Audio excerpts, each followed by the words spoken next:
चारित्र एक देश सकल देश चारित्र, एक देश संयम सकल देश संयम। वैसे तो लगभग लगभग बराबर हैं दोनों, फिर भी यदि सूक्ष्म दृष्टि से देखा जाए तो इन दोनों में अंतर है। संयम का मतलब है बाड़ लगाना और चारित्र का मतलब है फूल खिलाना। संयम का मतलब है बाड़ लगाना और चारित्र का मतलब है फूल खिलाना। फूल किसके लिए खिले, बाड़ किसके लिए लगाई? फूलों के लिए। बाड़ किसके लिए लगाई? फूलों के लिए। किसकी रक्षा के लिए? फूलों की रक्षा के लिए। तो एक देश संयम और सकल देश संयम। छह ढाला की छठवीं ढाल में अभी तक जो वर्णन चल रहा था वो सकल संयम का वर्णन चल रहा था। मुनिराज के सकल संयम का वर्णन चल रहा था। तप तपे द्वादश धरे वृष दस, रत्नत्रय से वही सदा, मुनि साथ में वा एक विचरे, चहे नहीं भव सुख कदा। यों है सकल संयम चरित्र, सकल संयम चारित्र। यों है सकल संयम चरित, सुनिए स्वरूपा चरण अब। सकल संयम का पालन किया, किसके लिए किया? चारित्र के लिए। उपलब्धि क्या है? चारित्र। संयम का मतलब ब्रेक, संयम का मतलब अंकुश, संयम का मतलब लगाम। जब घर में किसी को ज्यादा गुस्सा आता है तो क्या कहते हैं? संयम रख। क्या कहते हो? संयम रख। हाँ, थोड़ा संयम रखा कर, अपने मन पे संयम रख, ज्यादा मत सोचा कर। संयम का मतलब कंट्रोल, संयम का मतलब कंट्रोल। 5 महाव्रत, 5 समिति, 3 गुप्ती, अथवा 5 महाव्रत, 5 समिति, 5 इंद्रिय विजय, 6 आवश्यक और 7 शेष गुण। ये 28 मूल गुण सकल संयम है। ये क्या है? सकल संयम है। अहिंसा धर्म, संयम, अहिंसा। क्या करना? जीवों की रक्षा करना। आपने एक चींटी को बचा लिया, क्या हुआ? किसको क्या मिला? एक चींटी बच गई तो चींटी को क्या मिला? सुख मिला, उसको कष्ट नहीं हुआ। तुम्हें क्या मिला? तुमने एक चींटी को बचाया तो तुम्हें क्या मिला? जो कुछ मिला वो चींटी को मिला। लेकिन भाव संयम, एक चींटी बचाई है, उसे सुख मिला, उसे जो सुख मिला उसके सुख से हमें सुख मिला। दूसरों के सुख में सुखी होना, दूसरों के दुख में दुखी होना, दया, करुणा। एक चींटी को सुख मिला, तुमने बचा लिया, आहा अच्छा लगा। इतना सुख खाने में नहीं मिलता है, इतना सुख और चीजों में नहीं मिलता है। लेकिन जब किसी सामने वाले की रक्षा होती है, सामने वाले का हम सहयोग करते हैं, उससे ज्यादा सुख हमें इसमें मिल जाता है। हमारे यहाँ जीवाधिकरण और अजीवाधिकरण 2 तरह से आश्रव बताए हैं। कितनी तरह से? 2 तरह से, जीवाधिकरण और अजीवाधिकरण। पहले आश्रव 108 प्रकार से जीवाधिकरण के द्वारा होता। अधिकरण यानी आधार। कर्म के आने में आधार कौन है? जीव खुद है। जीवाधिकरण, जीव आधार है। कितने प्रकार का है जीवाधिकरण? 108 प्रकार का है। मन, वचन, काय, कृत, कारित, अनुमोदना, समारंभ, समारंभ, आरंभ। तो मन, वचन, काय 3, कृत, कारित, अनुमोदना 3, समारंभ, समारंभ, आरंभ 3। अब इनको आपस में गुणा करो। 3 तिरका 9, 9 तिया 27। अब ये होते क्यों हैं? तो 4 कषाय के कारण। तो अब 4 कषाय का इसमें गुणा करो तो 27 चौके 108। ऐसे 108 प्रकार से जीव कर्म का आश्रव करता है। ये तो हो गया जीवाधिकरण। लेकिन ये जीव किसके कारण करता है? वो है अजीवाधिकरण। 9 कर्म, जिसे क्या कहते हैं? 9 कर्म, अजीवाधिकरण। एक व्यक्ति आया, लात मार के दरवाजा खोला, दरवाजे को कुछ हुआ? कष्ट हुआ? नहीं हुआ। किसका बिगड़ा? किसका बिगड़ा? असर किस पे हुआ? निमित्त तो अजीब है, असर जीव पे हो रहा है। हो रहा है कि नहीं हो रहा? लात मार के खोला और वो ही बड़े प्यार से धीरे से खोल देता। ये अंदर के भाव ही बाहर दिखते हैं। कोई चल भी रहा है ना, तो चलने से भी पता चलता कि उसके भाव कैसे हैं। कोई पांव पटक पटक के चलता है, कोई पांव घिस घिस के चलता है, कोई धीरे से उठा के रखता है, कोई फटकार फटकार के चलता है। तो ये सारी क्रियाएं अजीवाधिकरण के बहुत सारे भेद हैं। तो अजीवाधिकरण में अजीव वस्तु आ जाएंगे। एक रसोई में काम कर रहे हैं, भगोनी उठाई, जमीन को देखा नहीं, वैसे ही रख दिया। नीचे चींटी थी, क्या था, देखा नहीं। एक चीज में दूसरी चीज को मिलाना, सचित्त में अचित्त को मिलाना, इससे भी कर्म का बंध होता, कर्म का आश्रव होता है। तो जीवाधिकरण और अजीवाधिकरण, इसलिए अजीव को भी कर्म के आश्रव में कारण माना है। अब मान लो बाल हैं तुम्हारे सिर पर, अब बालों का श्रृंगार करते हो कि नहीं करते हो? अरे बोलिए ना, बालों से प्यार करते हो कि नहीं करते हो? कौन कौन करता है? अरे माता जी, आपको नहीं है, हमें तो बहुत है। आप तो निकाल के हर 4 महीने में फेंक देते हो। हम तो देखो कितने संभाल संभाल के रखते हैं। एक बाल कंघी में दिख तो जाए, टेंशन हो जाती है।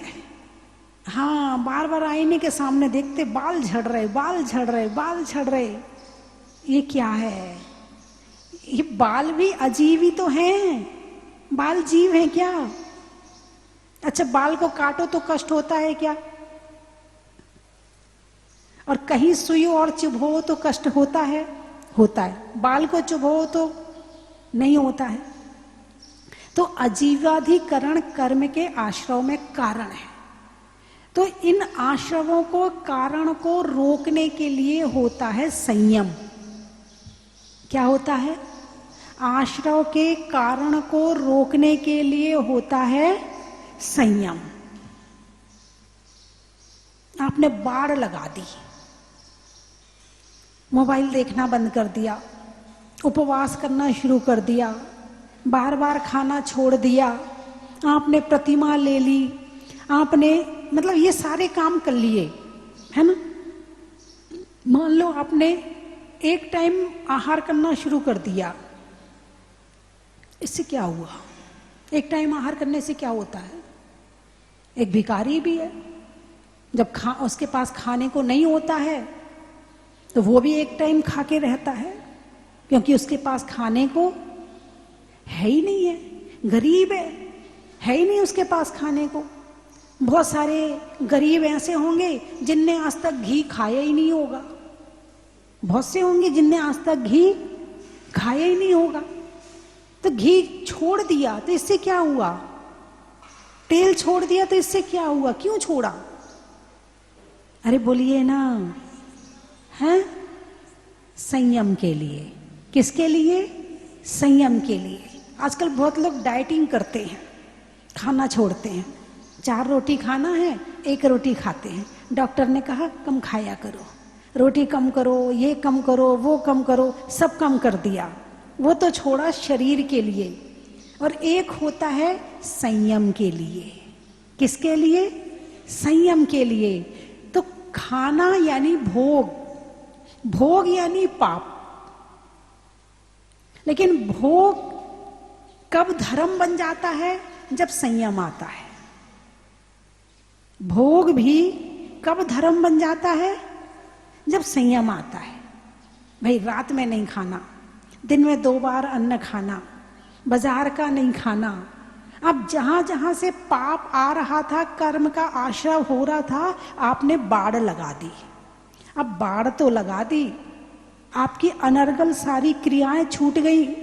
आपने 5 अणुव्रत भी ले लिए, मुनिराज ने 5 महाव्रत ले लिया, अब सब काम कर लिया, ब्रह्मचर्य भी ले लिया, आप परिग्रह का पालन भी करते हैं, सब कुछ छोड़ दिया। अब क्या करें?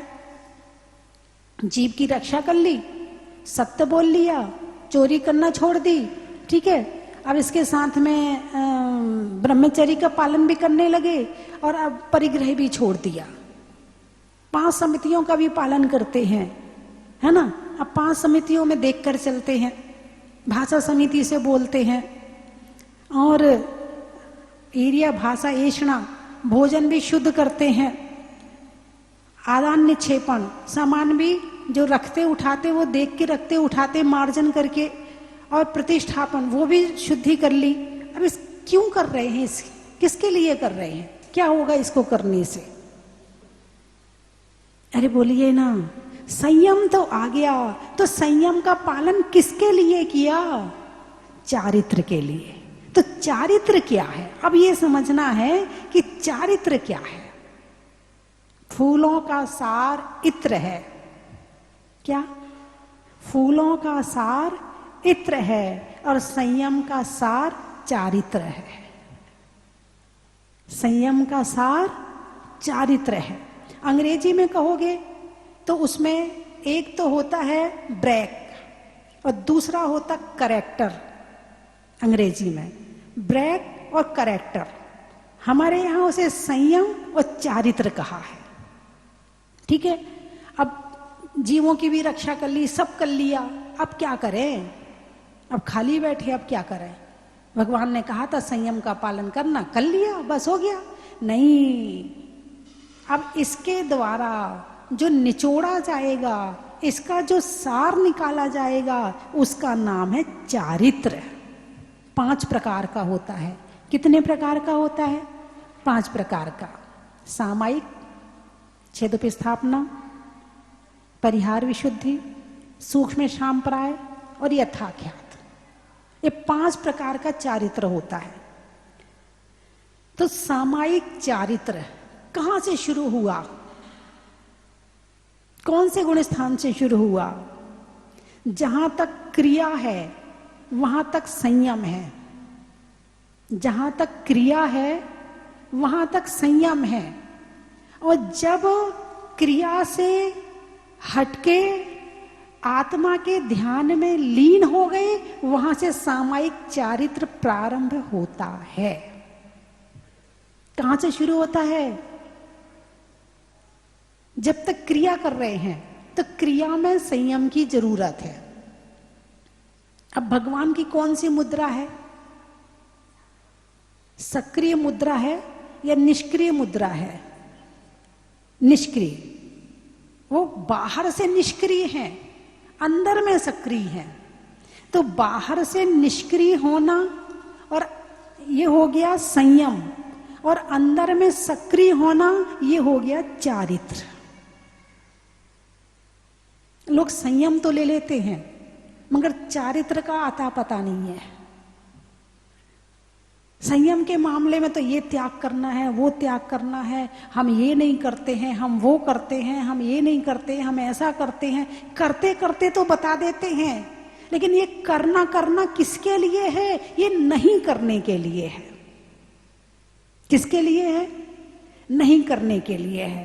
तो ये नहीं करने में बाहर है, लेकिन जब अंदर पहुंच गए तो फिर अंदर आराम से विश्राम, कहते ना विश्राम। विश्राम किसे कहते हैं? आप लोग मान लो लेटे हैं तो आप विश्राम की स्थिति में हैं? अरे बोलिए ना, आप विश्राम की स्थिति में हैं क्या? शरीर विश्राम की स्थिति में है, दिमाग तो बाहर दौड़ रहा है। दिमाग तो बाहर दौड़ रहा है, तो आप विश्राम की स्थिति में नहीं है। मन, वचन, काय, लेटे लेटे बात कर रहे हैं किसी से, ये विश्राम हो रहा है क्या? विश्राम का मतलब है अंदर जाके लीन होना, अंदर में उपयोग होना, एकाग्रता होना, मन भी शांत, बिल्कुल शांत और अपने अंदर में चला गया। वचन बिल्कुल शांत है और काया बिल्कुल शांत है, इसका नाम है विश्राम। आप तो विश्राम में भी विश्राम नहीं करते हो और सावधान में लापरवाह रहते हो। जो सही रूप से विश्राम नहीं करता है उसके जीवन में कभी सावधानी नहीं होती है, और जो विश्राम कर लेता है वो सावधान भी हो जाता है। हैं? तुम्हें बोलना कुछ और होता है, बोल कुछ और जाते हो। सोचना कुछ और होता है, सोचते कुछ और हो। करना कुछ और होता है, करते कुछ और हो। क्यों हो रहा है ऐसा? क्योंकि तुम विश्राम नहीं करते हो। बात समझ में आई कि नहीं आई? विश्राम आपका वाला विश्राम नहीं, ध्यान वाला विश्राम। यदि ध्यान वाला विश्राम शुरू कर दो तो ध्यान की अवस्था में ऐसी ऐसी चीजें आपको मिलेंगी कि जब आप आंख खोलोगे तो उसका रिजल्ट अपने आप सामने आएगा। भगवान महावीर के अनुसार विश्राम और सावधान की स्थिति कब बनेगी? जो अच्छे से विश्राम कर लेगा वो अच्छे से सावधान भी हो सकता है। तुमने आज तक विश्राम किया ही नहीं है, इसीलिए तुम लापरवाह हो, इसलिए सावधान नहीं हो पा रहे हो। स्कूल में तो सिखाया जाता है, एक पैर आगे करे बोले सावधान, फिर दोनों मिला लिए बोले विश्राम, फिर एक आगे किया बोले सावधान, फिर पीछे किया बोले विश्राम। बस तुम्हें यही सिखाया गया है। लेकिन वास्तव में विश्राम तब है जब मन भी शांत हो, वचन भी शांत हो, काया भी शांत हो, रिलैक्स। जब तक मन को रिलैक्स ना मिले तो आपने विश्राम कहाँ किया? सोते भी हो तो इतना सारा बोझ लेके सोते हो, नींद भी नहीं आती है, टेंशन ही टेंशन चलती है, सारे घर की टेंशन तुमने अपने सिर पे ले रखी है, सबके भाग्य विधाता तुम हो। अरे बोलिए ना, हाँ हाँ या ना?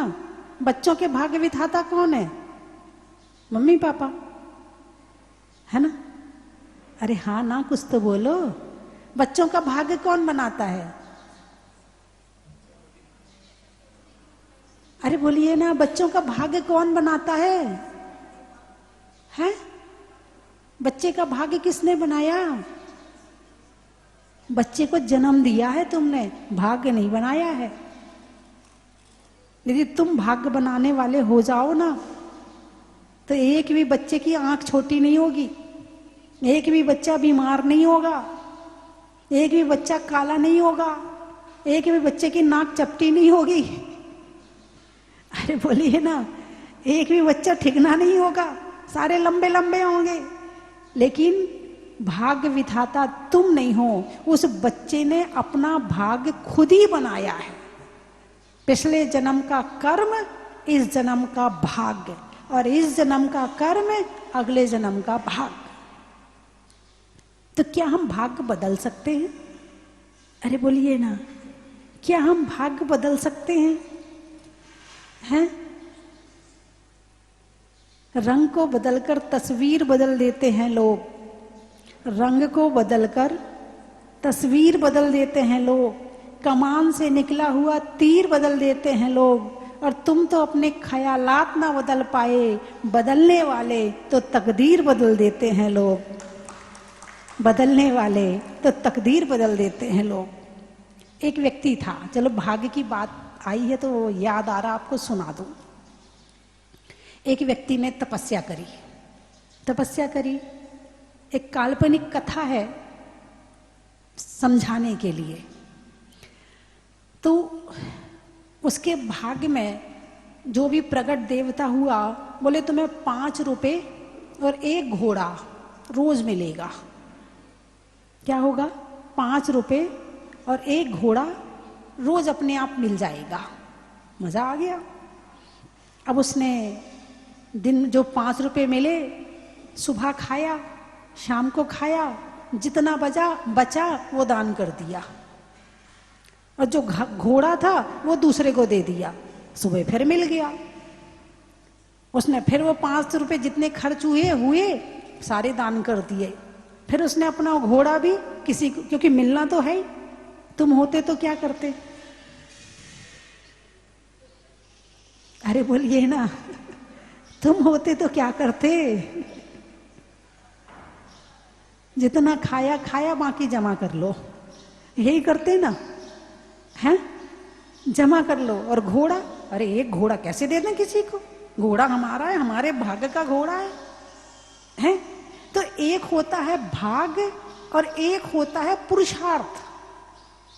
भाग्य भले प्रबल नहीं है, लेकिन पुरुषार्थ प्रबल है तो काम हो जाएगा। लेकिन पुरुषार्थ में कमी आ गई और भाग्य में होगा तो वो जो भाग्य में है ना, वो भी छोटा हो जाएगा, वो भी छोटा हो जाएगा।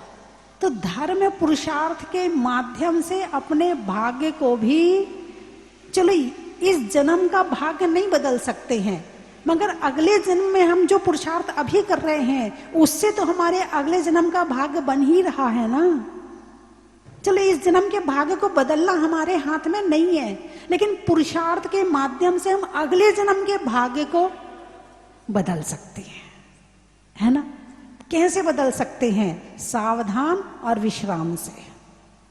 कैसे बदल सकते हैं? सावधान और विश्राम से। तो बात चल रही है, यूं है सकल संयम, सकल संयम, सकल। आप लोग शब्दों में देखो तो कितनी तरह के सा होते हैं, कितनी तरह के सा होते हैं। एक सरौते वाला सा, एक शक्कर वाला सा, और एक षटकोण वाला सा। 3 तरह के हो गए। अब एक होता सकल और एक होता शकल। यदि शा और सा में ध्यान नहीं रखोगे तो सब गड़बड़ हो जाएगा। तो यहां कौन सा वाला सा है? यूं है सकल, सकला वाला सकल, सरहोते वाला सकल। सकल यानी पूरा। यूं है सकल, पूरा अहिंसा का पालन चल रहा है। चाहे आरंभी हिंसा हो, चाहे उद्योगी हिंसा हो, चाहे संकल्पी हिंसा हो, चाहे व्यापारी, कोई भी हिंसा हो, चारों तरह की हिंसा का त्याग कर दिया है और संपूर्ण रूप से अहिंसा का पालन कर रहे हैं। भाव हिंसा भी छोड़ दी, द्रव्य हिंसा भी छोड़ दी। अब जब छोड़ दी है तो जो बचा हुआ समय है, अब उसका उपयोग कहाँ करेंगे? चारित्र में। तो संयम के द्वारा अपने आप को इतना ज्यादा कंट्रोल किया कि चारित्र प्रकट हो गया। और पहले सामायिक चारित्र का नाम है सामायिक चारित्र। क्या नाम है? सामायिक चारित्र है। तो आप लोग सामायिक करते हो? अरे बोलिए ना, करते हो? किसे कहते हैं सामायिक? सामायिक करते तो हैं, सामायिक कहते किसे हैं? सामायिक की परिभाषा क्या है?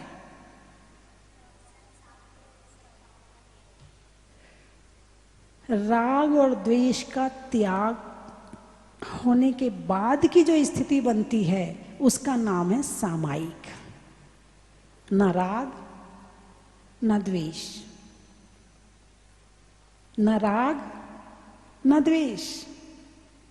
इसकी साधना संयम के माध्यम से की।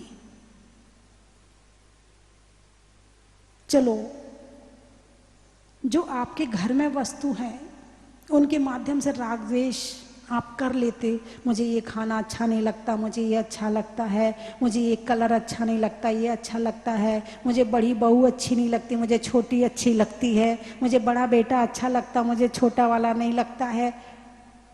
रिश्तेदारों के माध्यम से कर लेते हो राग और द्वेष, वो खराब है, वो अच्छा है, राग और द्वेष। लेकिन जिनसे तुम्हारा लेना देना नहीं है उनसे राग द्वेष छोड़ा? जिनसे तुम्हारा दूर दूर तक कोई वास्ता नहीं है, क्या उनसे राग द्वेष छोड़ा? कोई सामने से जा रहा है, उसको देखने के बाद क्या होगा? अरे क्या गाड़ी है, बहुत बढ़िया गाड़ी है, दूसरी गाड़ी, अरे तो खटारा है, खटारा सबसे थर्ड क्लास गाड़ी है, ना वो गाड़ी तुम्हारी ना वो गाड़ी तुम्हारी, राग और द्वेष कर लिया। सीरियल देखते हो, क्या होता है, क्या करते हो उसमें, सीरियल में क्या करते हो, वो अच्छी है वो खराब है, राग और द्वेष कर लिया, है ना। मतलब सामने वाला कौन से कलर के कपड़े पहनकर आया, तुम उसमें भी राग द्वेष कर लेते हो, कितना गंदा कलर पहना है, अरे वो तो बड़ा सुंदर कलर है। तो राग और द्वेष से क्या होता है, पाप कर्म का बंध होता है। क्या होता है, पाप कर्म का बंध होता है। और 24 घंटे आप किसका बंध करते हो, बोलिए ना, किसका बंध करते, 24 घंटे सोते सोते सपने में किसका बंध चल रहा है, पाप का बंध चल रहा है। जब बंध पाप का किया है तो उदय किसका आएगा। अपने हिसाब से चिल्लाया, ये मेहमान आते हैं तो जाते नहीं है, हमारे घर में लड़ाई झगड़े करवाते हैं, तो फिर पति ने बांस उठाया और खाट में मारना शुरू कर दिया, तो पत्नी चिल्ला चिल्ला के रोने लगी, देखो हमारे घर में पिटवाते हैं हमें, ये जाते नहीं है, मेहमान ने देखा अब तो मैं यहाँ से नहीं जाऊंगा तो मेरा काम चलने वाला नहीं है। उसने अपनी सूटकेस उठाया, जूते पहने और खटखट करके निकला। दोनों ने आवाज सुनी, मेहमान चला गया, दोनों बाहर आके बैठ गए, सोफे में बैठ गए, अरे मजा आ गया। पति बोला, देख मैंने तुझे सच में मारा तो नहीं। पत्नी बोली, देख मैं सच में रोई तो नहीं। मेहमान बाहर खड़ा था, बोले, देख मैं सच में गया तो नहीं। माला फेरने बैठते हैं झूठ मूठ को, कर्म को भगाने के लिए माला फेरने बैठते हैं। दुनिया भर के विचार मन में चल रहे हैं, हाथ में माला चल रही है। पूजा करने बैठे हैं, दिमाग यहाँ वहां भाग रहा है। किस लिए बैठे थे तुम भक्ति करने, किस लिए बैठे थे माला फेरने, कर्मों को भगाने। तुम झूठ मूठ की माला फेर रहे हो। अरे बोलिए ना, फिर वो कर्म भागते नहीं है। फिर कहते हो इतनी माला फेरते कुछ नहीं होता है, इतनी पूजा करते कुछ नहीं होता है। उगते पुष्प तोड़ ले माली, इसमें दोष चमन का क्या है। उगते पुष्प तोड़ ले माली, इसमें दोष चमन का क्या है। और श्रद्धा नहीं जिसे मंत्रों पर, इसमें दोष मंत्र का क्या है। तो सामायिक चारित्र प्रकट होता है और उसकी साधना घर से प्रारंभ होती है। जो घर में रहकर राग और देश पे धीरे धीरे धीरे धीरे करके पूरा नहीं छूटेगा। ये मैं भी कह रही हूं, कोई सोचे कि एक दिन में सारा छूट जाए, नहीं छूटेगा। कई भाव लग जाते हैं, पूरा छोड़ने में कई भाव लग जाएंगे, लेकिन शुरुआत तो करो, कहीं से तो शुरू करो कि मैं इससे राग नहीं करूंगा, इससे नहीं करूंगा। व्यर्थ का राग तो छोड़ो पहले, जिसके कारण से बुराई निंदा चुगली दिन भर चलती रहती है। पड़ोसन की बुराई, उसकी लड़की की बुराई, उसके लड़के की बुराई, उसकी बुराई। कम से कम व्यर्थ के पाप तो छोड़ो पहले, तब जाके कहीं सामायिक चारित्र तक पहुंचोगे। पहले संयम तो रखो, संयम तो रखा नहीं, चारित्र कैसे प्रकट हो जाएगा। अरे बोलिए ना, आप लोग तो बड़े सीरियस हो गए। क्या हुआ, गड्ढा है, पानी भर गया, लग रहा है कि वास्तव में कहाँ घूम रहे हैं, कहाँ क्या कर रहे हैं। लेकिन संस्कार, ये राग और द्वेष के संस्कार इतने मजबूत हैं, इतने मजबूत हैं। अभी एक फोन आ तो जाए, सीधे उठ के राग द्वेष करने पहुंच जाओगे। हाँ या ना। कम से कम एक प्रवचन का असर आधा घंटा तो रहे, आधा घंटा नहीं तो 15 मिनट तो रहे। भाई एक गोली खाते हो तो उसका भी असर होता है कि नहीं होता है। आपने आधा घंटा प्रवचन सुने, 10 मिनट असर तो रहे। कम से कम 10 मिनट का राग द्वेष त्याग तो 10 मिनट का। वो 10 मिनट भी आपके जीवन में बहुत बड़ा काम कर देंगे। कि चलो अब मैंने आधा घंटे प्रवचन सुने हैं, तो 10 मिनट तक मैं क्रोध नहीं करूंगा, मैं अभिमान नहीं करूंगा, मैं निंदा नहीं करूंगा, मैं बुराई नहीं करूंगा, मैं गड़बड़ नहीं करूंगा। आधा घंटा तो असर रहे उसका। अरे बोलिए ना, है? लेकिन जैसे एक ग्लास में काले रंग का पानी भरा हुआ है और उसमें एक बूंद सफेद की डाल दी जाए तो पता ही नहीं चलती कहां गई। बस ऐसे ही हो रहा है। जो जिसके जैसा होता वो दूसरे को अपने जैसा बना लेता है, तो वो काला भी सफेद को अपने जैसा बना लेता है ना? चलिए, समय हो गया है। मैं 3 चीजें बोलूंगी, आपको कहना बड़ा ही महत्व है। शरीर में दम का, होने में नम का और जीवन में संयम का, मिलने में मित्र का, फूलों के इत्र का और प्रकट होने में चारित्र का बड़ा ही महत्व है। हिंदी में मात्रा का, स्कूल में छात्रा का, आज आपकी जहाजपुर की यात्रा का बड़ा ही महत्व है। आत्मा में एक का, मनुष्य में नेक का और करने में भगवान के अभिषेक का बड़ा ही महत्व है। गाने में सुर का, नृत्य में नुपुर का और आने वालों में जयपुर का बड़ा ही महत्व है। जयपुर से हमारे, क्या नाम है डॉक्टर साहब का? नाम भूल गई मैं। प्रभाकर सेठी। इन्होंने अपने विषय में काफी चीजें बताई मुझे और सुन के बड़ा अच्छा लगा कि ये मात्र शरीर के डॉक्टर नहीं हैं, ये आत्मा के भी डॉक्टर हैं। सुबह से 2 घंटे भावपूर्वक पूजा करना, ध्यान करना, स्वाध्याय करना, ये इनकी दिनचर्या में शामिल है। नहीं तो आजकल के डॉक्टर तो ऐसे होते, आत्मा ही को नहीं मानते, वो केवल शरीर को ही मानते हैं। लेकिन ये डॉक्टर ऐसे हैं कि ये बता रहे थे एक दिन मुझे, बोले माता जी से कभी कभी रात को इमरजेंसी कोई केस आता और मुझे जाना पड़ता, जब लौट के आता तो मुझे नींद नहीं आती थी, तब मैं स्वाध्याय करने बैठ जाता था। जैसे ही मैंने स्वाध्याय किया आधा घंटा, मन रिलैक्स हुआ, फिर जाके सो जाता था। और तुम्हें यदि नींद ना आए तो तुम क्या करोगे?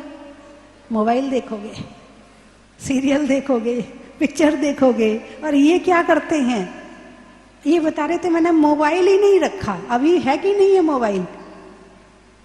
डॉक्टर साहब, मोबाइल है या नहीं है? अब अभी भी नहीं है। एक डॉक्टर होके इनके पास में मोबाइल नहीं है। विचार करो, पढ़े लिखे, सारी जिंदगी प्रैक्टिस करी और आज इनके पास मोबाइल नहीं है। तो लिया नहीं है किसी ने, दिया नहीं आपको। पहला मोबाइल आपको ही गिफ्ट में आया था जब चालू हुआ था। 15 साल हो गए मोबाइल छोड़े हुए। मोबाइल का मतलब टेंशन और टेंशन का मतलब मोबाइल। और उन्होंने टेंशन, जो मोबाइल से जितना दूर होगा वो शास्त्रों के उतना करीब होगा, वो अपने उतना करीब होगा। और जो जितना ज्यादा मोबाइल चलाएगा वो अपने से उतना दूर होगा। ठीक है ना? शरीर में दिल का, चूहे में बिल का और छोड़ने में मोबाइल का बड़ा ही महत्व है। और हमारे देहरादून वाले चंद्रसेन का परिवार भी आया है, जो जैन समाज में काफी सेवा और साधु संतों की सेवा बहुत करते हैं। आज वो परिवार भी आया है। महीने में जून का, शरीर में खून का और आने वालों में देहरादून का बड़ा ही महत्व है। और कहां से आए? बहराइच। नहीं करने में किचकिच का, नहीं करने में किचकिच का, बोलने में सच का और आने वालों में बहराइच का। और कहां से आए? अच्छा, मुरार वाले बैठे हैं क्या? अच्छा। सप्ताह में वार का, पानी की धार का और आने वालों में मुरार का। बड़ा ही महत्व है। आसाम सुबह के बाद शाम का, लेने में प्रभु के नाम का, और आने वालों में डिपू आसाम का। बड़ा ही महत्व है। टीकमगढ़ वृक्षों में बड़का, नहीं करने में गड़बड़ का, और आने वालों में टीकमगढ़ का। बड़ा ही महत्व है। बोलिए 24वें भगवान की।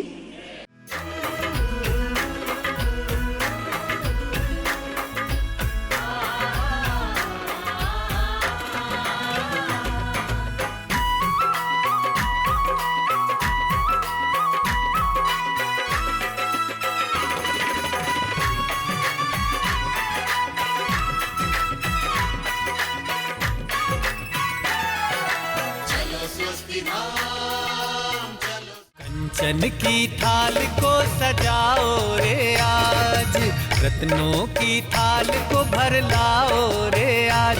आओ आओ करे रे गुणगान आरती भगवन की। आओ आओ करे गुणगान आरती भगवन की। आओ आओ करे रे गुणगान आरती भगवन की।